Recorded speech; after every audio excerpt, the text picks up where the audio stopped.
L'histoire nous conduit en Avignon. La chapelle de Sainte-Croix est le siège de la confraternité des pénitents gris. La fondation de cette confraternité remonte à l'époque du roi Louis VIII, père de Saint-Louis. Pour célébrer sa victoire contre les Albigeois qui niaient la présence réelle de Jésus dans l'Eucharistie, le roi avait proclamé un acte solennel de réparation.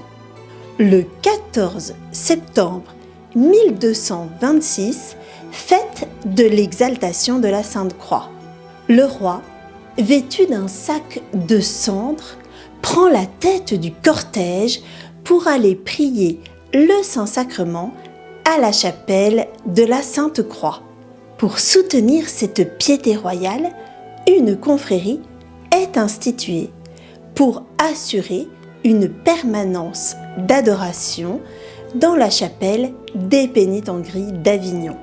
Le 30 novembre 1433, alors que l'adoration est exposée pour les fidèles dans la chapelle des pénitents, la ville d'Avignon est ravagée par une terrible inondation. Suite à d'abondantes pluies, le Rhône déborde. Armand et Jehan Pouzillac-Ferrare prennent une barque pour aller sauver l'ostensoir contenant le Saint-Sacrement. En arrivant, ils regardent l'autel pour voir ce qui est arrivé au Saint-Sacrement.